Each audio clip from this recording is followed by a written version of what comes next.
성경 말씀 로마서 15장 30절 말씀부터 33절 말씀까지 같이 봉독하도록 하십시다. 형제들아, 내가 우리 주 예수 그리스도로 말미암고 성령의 사랑으로 말미암아 너희를 권하노니 너희 기도에 나와 힘을 같이하여 나를 위하여 하나님께 빌어 나로 유대에 순종치 아니하는 자들에게서 구원을 받게 하고 또 예루살렘에 대한 나의 섬기는 일을 성도들이 받음직하게 하고 나로 하나님의 뜻을 쫓아 기쁨으로 너희에게 나아가 너희와 함께 편히 쉬게 하라. 평강의 하나님께서 너희 모든 사람과 함께 계실지어다. 아멘. 우리 그동안 사도 바울이 로마 교회 성도들에게 자신을 위해서 기도해 달라고 부탁한 내용을 상고를 했습니다. 그리고 마지막으로 로마 교회에 가서 하나님의 뜻을 쫓아 기쁨으로 너희에게 나아가 너희와 함께 편히 쉬게 하라. 기쁨으로 로마 교회 성도들을 만나서 하나님 은혜 안에서 편히 쉴 수 있도록 부탁을 하는 내용까지 말씀을 상고를 했습니다. 우리 오늘은 33절에 있는 말씀입니다. 평강의 하나님께서 너희 모든 사람과 함께 계실지어다. 아멘. 사도 바울이 로마 교회 성도들에게 자신을 위해서 기도해달라고 부탁을 하고 마지막으로 로마 교회 성도들을 축복하는 내용을 기록을 하고 있습니다. 여기 오늘 보면 평강의 하나님께서 너희 모든 사람과 함께 계실지어다. 아멘. 여기 하나님, 평강의 하나님이라고 표현을 하고 또 너희 모든 사람과 함께 계실지어다. 하나님이 영원히 함께 계시기를 기도하는 내용입니다.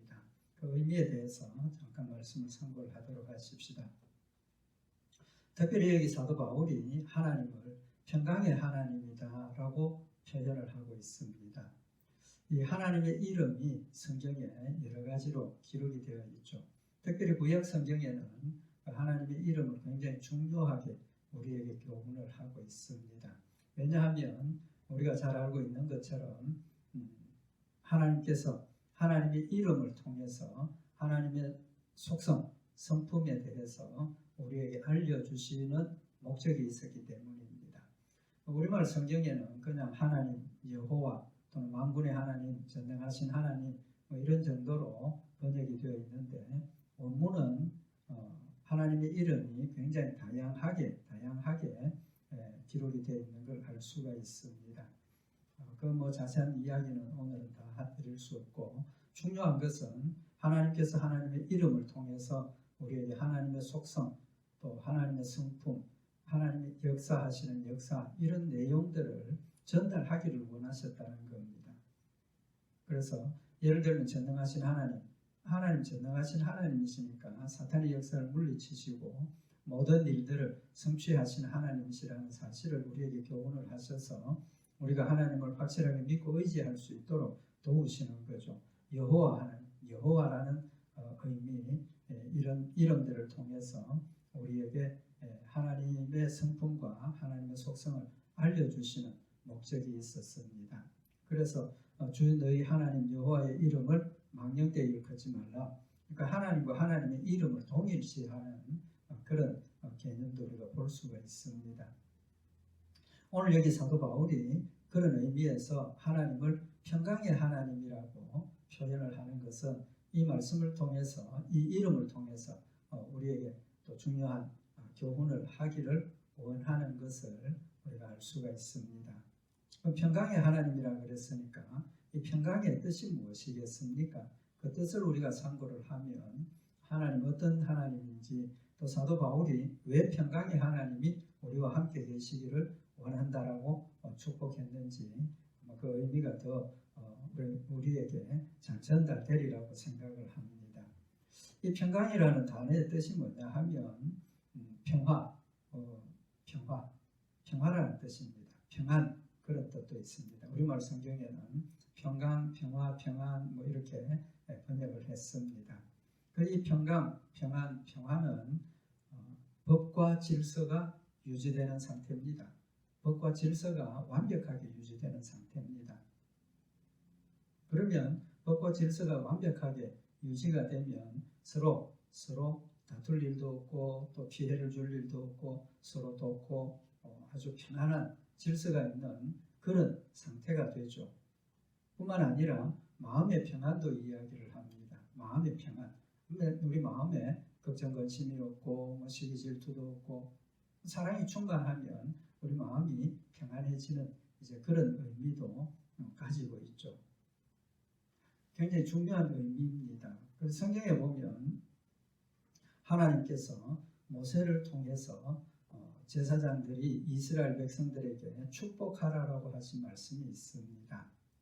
민수기 6장 22절에 보면 여호와께서 모세에게 일러 가라사대 아론과 그 아들들에게 고하여 이르기를 너희는 이스라엘 자손을 위하여 이렇게 축복하여 이르되 이렇게 축복하라는 겁니다. 축복하는 아주 공식에 가까운 공식적인 그런 축복의 내용을 말씀을 하셨는데 민수기 6장 24절에 보면 여호와는 네게 복을 주시고 너를 지키시기를 원하며 하나님께서 이스라엘 백성들에게 복을 주시고 지키시기를 원하고 25절에 여호와는 그 얼굴로 네게 비치사 은혜 베푸시기를 원하며 하나님께서 이스라엘 백성들을 향해서 은혜를 베푸시기를 원한다는 겁니다. 마지막으로 26절에 보면 여호와는 그 얼굴을 네게로 향하여 드사 평강 주시기를 원하노라 할지니라. 하나님께서 얼굴을 이스라엘 백성들 향해서 평강을 주시기를 원한다라고 축복하라는 겁니다. 그러니까 하나님께서 공식적인 축복의 내용 중에 하나가 하나님께서 평강 주시기를 원한다라고 축복하라라고 말씀을 하신 겁니다. 그들은 이같이 내 이름으로 이스라엘 자손에게 축복할지니 내가 그들에게 복을 주리라. 하나님께서 이렇게 축복하라 하시고 그렇게 축복하면 내가 이스라엘 자손에게 축복하겠다고 하신 그 축복, 세 가지 축복 중에 한 가지가 하나님께서 평강 주시기를 원한다라고 말씀을 하신 겁니다. 그러니까 이 평강의 의미가 얼마나 중요한 것인가, 또 이 평강의 축복이 얼마나 중요한 것인가 하는 걸 지금 우리에게 단적으로 보여주고 있는 말씀인 겁니다. 그런 관점에서 보면 사도 바울이 로마 교회 성도들에게 평강의 하나님께서 너희 모든 사람과 함께 계실지어다 라고 축복하는 이 축복은 하나님께서 제사장들을 통해서 이스라엘 백성들에게 주시는 공식적인 축복 중에 한 가지죠. 굉장히 중요한 의미를 가지고 있는 겁니다. 그럼 오늘 여기 평강, 평안, 벽과 질서가 유지되고 마음이 평안하다, 그 뜻을 구체적으로 우리가 볼 수 있는 게 뭐냐 하면 하나님께서 우리에게 주신 구원, 죄 용서함을 받고 하나님의 백성이 된 그 자체가 우리에게는 평안이고 평강인 겁니다. 히브리서 13장 20절에 보면 양의 큰 목자이신 우리 주 예수를 영원한 언약의 피로 죽은 자 가운데서 이끌어내신 평강의 하나님이, 그러니까 평강의 하나님이라는 뜻은 우리를 예수 그리스도를 보내주셔서 내 죄를 대신해서 십자가에 못 박혀 죽게 하시고 부활하게 하셔서 죽은 자 가운데서 이끌어내신 겁니다. 다시 말하면 죄 가운데서 용서함을 받고 생명으로 옮겨졌다는 겁니다. 이 평강의 의미가 하나님께서 우리를 구원하셨다는 의미를 가지게 되는 거죠. 그래서 양의 큰 목자이신 우리 주 예수를 영원한 언약의 피로 죽은 자 가운데서 이끌어내신 평강의 하나님이다 라고 표현을 하게 되는 겁니다. 그러니까 오늘 여기 사도 바울이 본문에서 이야기하는 이 평강은 구원의 축복을 말씀을 하시는 거죠. 우리가 구원받은 결과가 평안이라는 겁니다. 평강이라는 겁니다. 그래서 로마서 14장 17절에 보면 하나님의 나라는 먹는 것과 마시는 것이 아니요 오직 성령 안에서 의와 평강과 희락이라. 하나님 나라가 곧 의와 평강과 희락이라. 의, 하나님 나라, 천국의 의미가 뭐냐 하면 의롭다. 그건 죄가 없고 거기는 하나님을 온전히 사랑하고 하나님 말씀을 완벽하게 순종하고 하나님과 사랑하고 하나님을 사랑하며 섬기는 완벽한 곳이라는 거죠. 의로운 곳이라는 겁니다. 평강의 곳이라는 겁니다. 의만 있는 곳이니까 거기에는 우리 마음에 불안, 걱정, 근심, 눈물, 다툼, 시기, 원망, 불평, 죄의 원인이 되고 또 죄의 결과에 그런 것들이 전혀 없다는 겁니다. 완벽한 평안이 거기에 있다는 겁니다. 마음의 평안과 육신적인 모든 평안이 거기에 되어져 있다는 겁니다. 희락이다. 하나님 우리에게 주신 그 구원이 우리에게는 근본적인 기쁨이 되는 거죠. 걱정 근심이 없고 하나님을 섬기고 하나님과 함께 사는 그곳에는 기쁨밖에 없다는 겁니다. 그래서 이 평강의 의미가 우리에게 주신 구원의 결과로 우리 마음속에 가지는 완벽한 평강, 그 다음 그 결과로 우리가 하나님과 영원토록 살게 되는 그 천국의 속성이 평강이라는 사실을 지금 우리에게 교훈을 하고 있는 겁니다. 그래서 이 평강의 하나님이라는 뜻은 우리를 구원하시고 우리에게 영원한 평강과 하나님과의 그 교제와 교통을 지금 우리에게 교훈하시는 말씀인 겁니다. 그래서 예수님께서 요한복음 14장 27절에 보면 평안을 너희에게 끼치노니 곧 나의 평안을 너희에게 주노라. 내가 너희에게 주는 것은 세상에 주는 것 같지 아니하니라. 너희는 마음에 근심도 말고 두려워하지도 말라. 예수님께서 우리에게 평안을 너희에게 끼치노니 너희에게 평안을 주신다는 겁니다. 우리에게 평안을 주셨다는 겁니다. 그 평안은 세상이 주는 것이 아니고 또 세상이 주는 것과 다르다는 겁니다. 세상에 주는 것은 잠시 마음의 기쁨이 있고 평안이 있었지만 시간이 가면 그거 없어지고 또 괴로움과 두려움과 근심, 걱정 이런 것들이 찾아오게 된다는 겁니다. 그러나 예수님께서 우리에게 주신 평안은 세상이 주는 것과 다르게 마음의 근심, 걱정, 불안 이런 것들이 전혀 없고 완벽한 평안을 우리에게 주신다는 겁니다. 그 평안을 주심은 부활하신 예수님께서 제자들에게 찾아오셔서 뭐라고 그러셨습니까? 요한복음 20장 19절에 보면 이날 곧 안식 후 첫날 저녁 때에 제자들이 유대인들을 두려워하여 모인 곳에 문들을 닫았더니 예수께서 오사 가운데 서서 가라사대 너희에게 평강이 있을지어다. 너희에게 평강이 있을지어다. 구원의 평강과 우리가 하나님의 구원받은 백성이 된 그 평강을 예수님께서 말씀을 하고 계시는 거죠. 엠마오로 갔던 제자들이 예수님을 만나고 돌아와서 제자들이 우리가 예수님 부활하신 예수님 만났다. 그런 이야기를 하고 있을 때 예수님 다시 찾아오셨지 않습니까? 그래서 누가복음 24장 36절에 보면 이 말을 할 때에 예수께서 친히 가운데 서서 가라사대 너희에게 평강이 있을지어다. 엠마오로 내려가던 제자들을 만났던 예수님께서 그들이 돌아와서 제자들에게 예수님 부활하셨음을 증거하고 있을 때 예수님 그곳에 다시 나타나셔서 찾아오셔서 너희에게 평강이 있을지어다. 부활하신 예수님께서 제자들에게 나타나셨을 때 하신 말씀들이 필수적으로 하신 말씀이 너희에게 평강이 있을지어다. 도마가 예수님 만났다는 소리를 듣고 나 예수님 직접 만나야 믿을 수 있겠다. 그때 도마가 있을 때 요한복음 20장 26절에 8해를 지나서 제자들이 다시 집 안에 있을 때에 도마도 함께 있고 문들이 닫혔는데 예수께서 오사 가운데 서서 가라사대 너희에게 평강이 있을지어다. 역시 너희에게 평강이 있으라고 너희에게 평강이 있다라고 말씀을 하시는 겁니다. 그렇게 보면 이 평안은 하나님이 우리에게 주시는 평안이고 하나님이 우리에게 주신 근본적인 평안이라는 의미를 명확하게 알 수가 있죠. 그래서 로마서 15장 13절에 소망의 하나님이 모든 기쁨과 평강을 믿음 안에서 너희에게 충만케 하사 성령의 능력으로 소망이 넘치게 하시기를 원하노라 라고 말씀을 하고 있는 겁니다.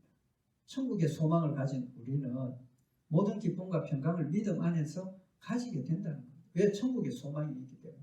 이 땅에서의 평안도 천국의 소망을 가지고 있기 때문에 우리 마음속에 평안하고 채워진다는 사실을 말씀을 하고 있는 겁니다. 결론은 평강의 하나님, 그 평강의 하나님이 우리 마음속에 주시는 평안은 무엇을 통해서 얻는 겁니까? 믿음으로 얻는 겁니다. 믿음으로 받는 겁니다. 그래서 고린도후서 13장 11절에 보면 마지막으로 말하노니 형제들아 기뻐하라. 온전케 되며 위로를 받으며 마음을 같이하며 평안할지어다. 사랑과 평강의 하나님이 너희와 함께 계시리라. 거룩하게 입맞춤으로 서로 무난하라. 우리 마음속에 세상 근심, 걱정 이런 거 다 떨쳐버리고 하나님께서 나와 함께 계시는데 그 하나님 어떤 하나님? 평강의 하나님이시라는 겁니다. 영원한 천국을 우리를 준비하고 계시고 우리에게 영원한 천국을 가지게 하신 그 하나님을 믿음으로 이 땅에서도 위로받고 기뻐하고 마음이 평안할 수 있다는 사실을 우리에게 교훈을 하고 있는 겁니다. 그럼 그 믿음의 의미, 믿음으로 얻는 평강의 의미가 우리 삶 가운데 어떻게 나타나느냐는 겁니다. 빌립보서 4장 9절에 보면 너희는 내게 배우고 받고 듣고 본 바를 행하라. 그리하면 평강의 하나님이 너희와 함께 계시리라. 믿음으로 평강을 얻는데 그 믿음의 결과가 너희는 내게 배우고 받고 듣고 본 바를 행하라는 겁니다. 평강의 하나님이 나와 함께하고 계신다는 사실을 우리가 믿으면 우리는 마음속에 그 믿음을 가지고 하나님의 말씀 순종할 수 있고 또 순종하게 되고 순종함으로 또 평강이 우리 마음속에 또 기쁨이 우리 마음속에 더 충만하다는 사실을 교훈을 하고 있는 겁니다. 사도 바울이 평강의 하나님이 그 말은 우리 마음속에 이미 평안을 주셨고 믿음으로 평강의 백성이 되었고 천국을 소망 삼고 있기 때문에 또 천국이 나의 것이 되었기 때문에 우리에게 평안이 있어야 하고 또 평안하라라고 축복을 하고 있는 겁니다. 두 번째로 너희 모든 사람과 함께 계실지어다. 아멘 그랬습니다. 너희 모든 사람과 함께 계실지어다. 평강의 하나님께서 우리 모든 성도들과 함께 계실지어다라고 계시도록 해달라고 기도하고 있는 거죠. 우리가 가장 큰 축복이 뭡니까? 우리에게 주시는 가장 큰 축복.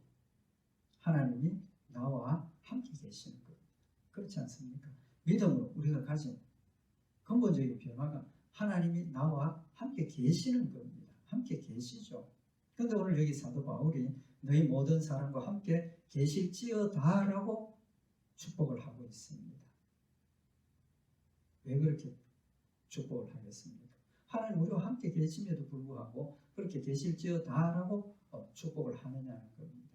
우리가 먼저 생각할 것이 하나님이 우리와 함께 계신다는 것부터 한번 생각을 해보십시다.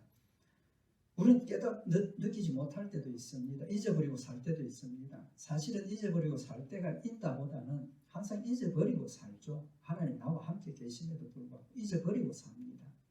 그럼 하나님 함께 하고 계십니다. 아브라함이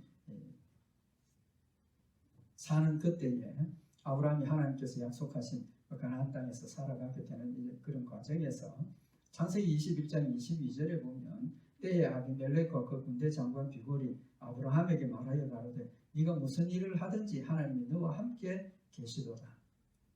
아브라함과 함께 계심을 그 지역의 아비멜렉과 군대 장관 비골 인정했다는 겁니다. 뭘 보고?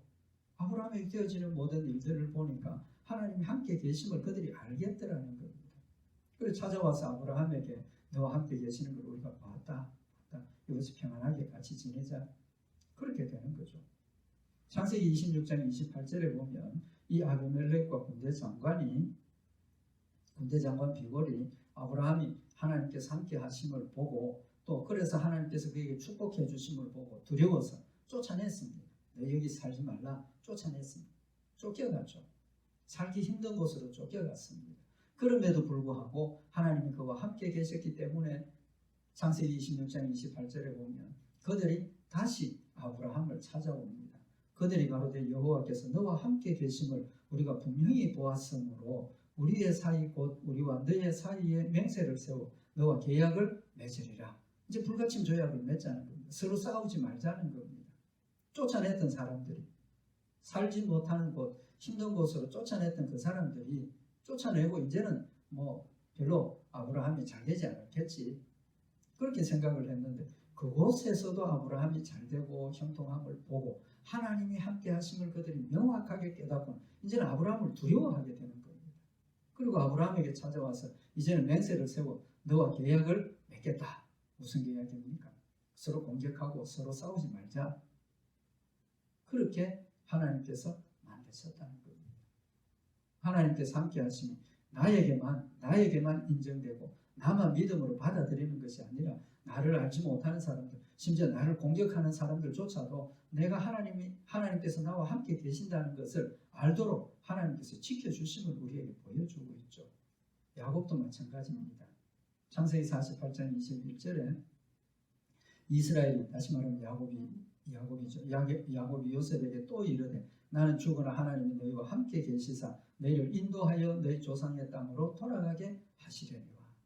야곱의 믿음의 고백입니다. 야곱의 믿음의 고백. 자신의 삶이 하나님이 함께 계셨던 삶이고 하나님이 함께 계셔서 약속하신 대로 이루어 주셨던 삶을 아들 요셉에게 고백을 하면서 너희도 하나님께서 너희와 함께 계심을 믿으라는 겁니다. 함께 계신다 전달해 주고 있는 거죠. 사사기 6장 12절에 보면 여호와의 사자가 기드온에게 나타나 이르되 큰 용사여 여호와께서 너와 함께 계시도다. 너와 함께 계시도다. 기드온이 뭐라고 대답을 합니까? 하나님 나와 함께 계셨다면, 하나님 우리 이스라엘과 함께 계셨다면 어떻게 이런 일이 일어날 수 있습니까? 그러나 하나님이 함께 계셨다는 겁니다. 이스라엘 나라가 힘들어하고 또 침략을 받고 빼앗기고 이방 나라의 다스림을 받는 그 상황에서도 하나님은 여전히 그들과 함께 계셨다는 사실을 말씀을 하고 있는 겁니다. 예수님 오신 날 하나님께서 예수님이 이 땅에 오심을 전해주시면서 뭐라고 말씀을 하셨습니까? 마태복음 1장 23절에 보면 보라 처녀가 잉태하여 아들을 낳을 것이요 그 이름은 임마누엘이라 하리라 하셨으니 이를 번역한즉 하나님이 우리와 함께 계시다 함이라. 처녀가 잉태하여 아들을 낳는다. 그 의미가 뭐냐? 임마누엘이라 하라는 거예요. 임마누엘. 하나님이 우리와 함께 계신다. 그 사실을 예수님의 탄생을 통해서 우리에게 명백하게 한 번 더 선언하시고 깨우쳐 주시는 겁니다. 지금도 아브라함과 함께 계셨던 하나님, 이삭과 야곱과 함께 계셨던 하나님, 기드온과 함께 계셨던 하나님, 이스라엘 백성들과 함께 계셨던 그 하나님께서 이제는 예수 그리스도를 이 땅에 보내어 주시면서 임마누엘이라 하나님께서 너희와 함께 계신다라고 선언을 하시고 예수님 이 땅에 보내어 주시는 겁니다. 예수님께서 자신의 죽으심과 부활하심을 말씀을 하시면서 제자들에게 내가 죽는 것 너희들 걱정하지 말아라. 걱정하지 말라. 왜? 내가 죽고 하나님께로 가야 또 다른 보혜사가 너희에게 올 것이다라는 겁니다. 그래서 요한복음 14장 16절에 보면 내가 아버지께 구하겠으니 그가 또 다른 보혜사를 너희에게 주사 영원토록 너희와 함께 있게 하시리니. 예수님께서 자신이 죽으시고 부활하셔서 천국 가시고 하나님께 구해서 또 다른 보혜사를 보내어 주시겠다는 겁니다. 예수님 육신으로 이 땅에 오셨기 때문에 우리와 함께 계심이 제한적이었습니다. 또 예수님의 사명이 이 땅에 오셔서 우리를 위해서 십자가에 못 박혀 죽으시는 것이기 때문에 육신으로 오셔서 죽는 것까지가 예수님이 우리와 함께 계신 모습이었습니다. 그러나 이후로 예수님 부활하시고 천국 가시고 성령을 우리에게 보내어 주셔서 성령님 우리 마음 가운데 오셔서 영원토록 우리와 함께 계신다는 사실을 지금 말씀을 하고 계시는 겁니다. 내가 아버지께 구하겠으니 그가 또 다른 보혜사를 너희에게 주사 영원토록 너희와 함께 있게 하시리니. 함께 있게 하시리니. 약속대로 성령님 보내어 주셨습니다. 있게 하셨습니다. 그래서 지금 우리와 함께 계시는 겁니다. 그럼 사도 바울이 오늘 여기 함께 계실지어다 라고 기도하는 이유가 무엇이겠습니까? 첫째는 함께 계심을 좀 전에도 말씀을 드린 것처럼 우리가 잊어버리고 살고 있다는 겁니다. 늘 마음에 기억하고 지금 하나님 나와 함께 계신다. 함께 계신 하나님을 느끼고 깨닫고 그렇게 살지 못하고 있다는 거죠. 하나님 함께 계심에도 불구하고 잊어버리고 나 혼자 살고 있는 것처럼 생각을 하고 있다는 겁니다. 그러니까 사도 바울이 함께 계실지어다 라고 기도한다라고 말씀을 하셔서 우리 마음속에 사도 바울이 나를 위해서 하나님이 함께 계시도록 기도하셨구나. 하나님 함께 계시는구나. 함께 계시겠구나. 이런 믿음을 다시 한번 각성을 해주고 있다는 겁니다. 뿐만 아니라 우리가 하나님이 나와 함께 계심을 믿지 못하고 의심할 때도 있다는 겁니다. 의심하고 있으니까 사도 바울이 내가 너와 함께 계시기를 기도한다라고 기도하셔서 알려주셔서 하나님이 나와 함께 계시는구나. 사도 바울이 나를 위해서 이렇게 기도했으니까 하나님께서 그 기도를 들어주시고 나와 함께 하시겠구나. 믿음을 확실하게 가질 수 있도록 하기 위해서 하나님께서 너희와 함께 계시기를 기도한다라고 이야기를 하고 있는 겁니다. 데살로니가후서 3장 16절에 보면 평강의 주께서 친히 때마다 일마다 너희에게 평강을 주시기를 원하노라. 주는 너희 모든 사람과 함께 하실지어다. 사도 바울은 기회가 있을 때마다 평강을 주시기를 원한다. 또 주는 너희 모든 사람과 함께 하실지어다 라고 기도하고 있다고 밝히고 있는 겁니다. 하나님께서 이스라엘 백성들에게 제사장에게 기도하라고 하신 내용들, 왜 그렇게 기도하고 축복하라고 하셨겠습니까? 하나님 함께 하고 계시지만 우리의 마음속에 함께 하고 계신 하나님을 명확하게 믿고 기억하고 함께 동행하는 그런 삶이 되지 못하기 때문에 그런 방법으로 우리에게 하나님이 늘 함께 하고 계신다는 것을 믿게 하시고 깨우쳐 주시기 위한 목적이 있다는 겁니다. 마지막으로 한 가지 더 우리가 기억해야 될 것은 오늘 사도 바울이 로마 교회 성도들의 평안을 기도하고 있는 이 상황이 어떤 상황입니까? 앞에서 우리가 상고했던 것처럼 사도 바울이 지금 예루살렘을 향해서 가는 그 길, 로마를 향해서 가는 그 길에는 사도 바울에게 죽음이 기다리고 있는 시간입니다. 죽음이 기다리고 있는 시간입니다. 그렇다면 사도 바울의 마음속에 뭐가 있겠습니까? 우리와 똑같은 사람이고 우리와 똑같은 그런 마음을 가졌다면 죽음에 대한 두려움이 있어야 하는 겁니다. 죽음에 대한 두려움이 있을 수밖에 없는 겁니다. 그럼에도 불구하고 사도 바울은 자신의 마음도 평안하고 로마 교회 성도들이 평안할지어다라고 기도하고 있다는 겁니다. 그럼 사도 바울이 지금 로마 교회 성도들을 향해서 비는 이 기도의 내용은 어떤 기도입니까? 확실한 믿음의 기도인 겁니다. 확실한 믿음의 기도입니다. 본인도 그렇게 믿고 자기의 삶의 죽음이 앞두고 있고 자신의 삶을 죽음을 향해서 가는 그 길이지만 자신의 마음이 평안하니까 왜 천국을 소망 삼고 하나님 함께 하심을 확실하게 믿었고 그것이 마음의 평안이 되었기 때문에 자신도 죽음의 두려움을 앞두고 있는 죽음의 순간을 앞두고 있는 상황이지만 로마 교회 성도들을 위해서 평강을 빌 수 있었다는 사실을 지금 우리에게 교훈을 하시는 부분이 있다는 거죠. 사도 바울이 자신의 상황과는 상관없이 축복할 수 있는 그 믿음이 어디에서 왔겠습니까? 첫째는 하나님 약속하신 말씀을 확실히 믿었습니다. 천국의 소망이 확실히 그에게 있다는 겁니다. 그런 믿음의 근거가 자신의 삶의 과정을 통해서 체험적인 믿음이었다는 겁니다. 그런 걸 체험을 했다는 거죠. 앞에서도 말씀을 상고를 했지만 고린도후서 1장 8절에 보면 형제들아 우리가 아시아에서 당한 환난을 너희가 알지 못하기를 원치 아니하노니 힘에 지나도록 심한 고생을 받아 살 소망까지 끊어지고 우리 마음에 사형 선고를 받은 줄 알았으니 사도 바울이 그동안 했던 그 복음을 전하면서 당했던 경험 중에 하나가 살 소망까지 끊어진 상황까지 갔다는 겁니다. 살 소망이 끊어졌다. 이제는 더 이상 살 수가 없겠구나. 이제 죽었구나. 그런 절박한 상황까지 갔다는 겁니다. 근데 그때 자신의 마음속에 깨달아진 게 뭐라고 그랬습니까?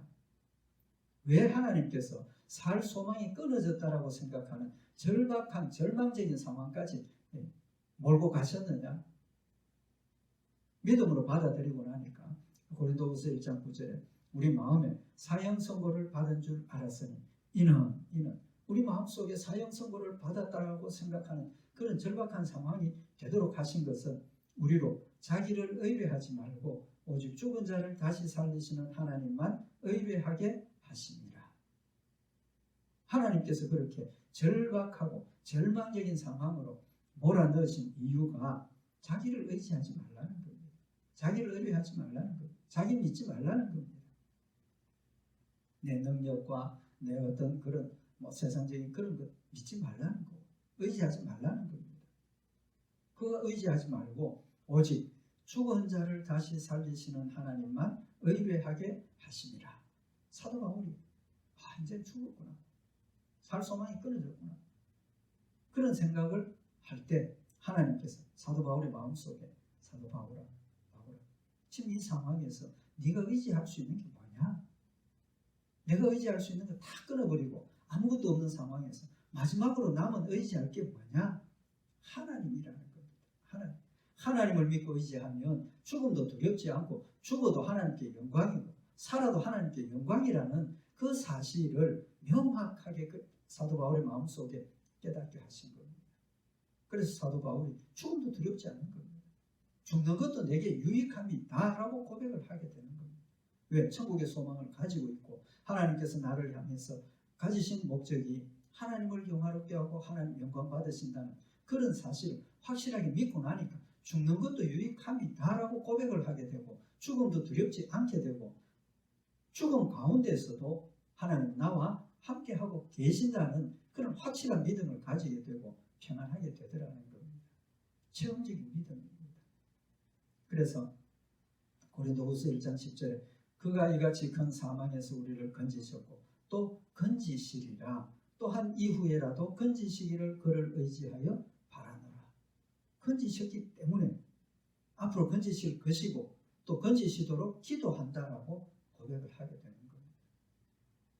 그 믿음의 고백이 뭡니까? 체험적인 믿음입니다. 하나님의 약속을 확실하게 믿는 믿음이 될 수 있었다는 겁니다. 그래서 고린도후서 1장 11절에 보면 너희도 우리를 위하여 간구함으로 도우라. 이는 우리가 많은 사람의 기도로 얻은 은사를 인하여 많은 사람도 우리를 위하여 감사하게 하려 함이라. 이 역시도 기도의 체험입니다. 사도 바울이 로마 교회 성도들에게 나를 위해서 기도해달라고 부탁했던 그 이유가 많은 성도들의 기도와 간구함이 자신에게 하나님께서 은사를 베풀어 주시고 하나님께서 감격해 하시는 열매가 있었다는 것을 체험을 했기 때문에 지금 이 상황에서도 기도해달라고 부탁할 수 있다는 겁니다. 믿음의 체험이 그렇게 중요하고 또 그 믿음의 체험이 우리에게 확실한 고백을 하게 한다는 사실을 우리에게 교훈을 하고 있는 겁니다. 사도 바울은 믿음의 체험을 했습니다. 사도 바울은 기도의 체험을 했습니다. 함께 하심을 체험을 한 겁니다. 중요한 것은 그 체험들을 잊어버리지 않았다는 겁니다. 잊어버리지 않았다. 우리는 어떻습니까? 우리의 삶도 지나온 삶을 돌아보면 하나님 나와 함께 하셨음을 우리가 깨달았습니다. 고백했습니다. 감사했습니다. 그러나 사도 바울처럼 이런 절망적이고 아주 절박한 상황에서 우리가 기도를 얼마나 했는지는 차이가 있을 수는 있겠지만 우리가 했던 경험들만 가져도 하나님 나와 함께 하심을 우리도 지금도 믿고 그것을 믿고 앞으로 함께 하실 것이고 함께 도와주십시오라고 우리도 기도할 수 있어야 한다는 겁니다. 로마서 8장 28절에 보면 우리가 알거니와 하나님을 사랑하는 자 곧 그 뜻대로 부르심을 입은 자들에게는 모든 것이 합력하여 선을 이루느니라. 하나님 우리에게 주신 약속입니다. 하나님을 사랑하는 자 그는 곧 하나님의 사랑을 입은 자입니다. 하나님이 나를 사랑하셨기 때문에 하나님을 사랑할 수 있습니다. 하나님 사랑하셨음을 깨달았을 때 사랑할 수 있습니다. 우리가 하나님의 사랑을 입었지만 하나님을 뜨겁게 사랑하지 못하는 경우도 있죠. 믿음은 있지만 사랑까지 아직 자라지 못한 겁니다. 그러나 하나님께서 우리 마음속에 이런 사랑을 주셨고 뜨거운 사랑은 아니지만 사랑을 주셨고 하나님을 사랑하게 하셨다는 사실을 우리가 다시 한번 마음에 새기고 하나님의 사랑을 입은 자, 하나님을 사랑하는 자, 곧 그 뜻대로 부르심을 입은 자라고 그랬습니다. 그러니까 우리가 하나님의 사랑을 입은 자고 우리는 하나님을 사랑하는 자입니다. 하나님께서 우리에게 하나님을 사랑하는 자라는 걸 깨우쳐 주시는 거죠. 하나님을 사랑하는 자, 곧 그 뜻대로 부르심을 입은 자들에게는 모든 것이 합력하여 선을 이루느니라. 모든 것이 합력하여 선을 이루느니라. 우리에게 주신 약속의 말씀입니다. 사도 바울이 살 소망이 끊어지고 사형 선고를 받았다라고 생각하는 그 순간도 합력하여 선을 이루시니까 하나님은 의지하라는 사실을 깨닫게 되었고 하나님을 믿고 의지하니까 그의 마음속에 평강이 있었고 또 하나님께서 그를 이끌어 인도하셔서 죽기까지 주의 말씀을 전하고 순종하고 하나님의 뜻을 이루는 열매를 맺게 하셨다는 겁니다. 우리 오늘 이 말씀 다시 한번 마음에 새기고 모든 일을 합력하여 선을 이루시는 하나님이심을 믿고 천국의 영원한 평안을 우리 마음속에 담아서 늘 기쁘고 감사한 마음으로 믿음으로 주를 섬기고 승리하는 복된 성도들 되시기를 바랍니다. 기도드리십시다. 사랑의 하나님 아버지, 평강의 하나님께서 우리와 늘 함께 하심을 다시 한번 마음에 새기며 하나님 주신 평강이 우리 마음속에 충만한 시간이 되게 하시고 잊어버리지 않고 늘 이 평강과 기쁨, 감사가 하나님을 영화롭게 하며 주의 뜻을 이루는 순종의 힘이 되게 하셔서 하나님을 사랑하며 말씀 순종하며 하나님과 동행하며 승리하는 저희들 되도록 좀 축복하여 주시옵소서. 우리 주 예수 그리스도의 이름으로 기도드리옵나이다.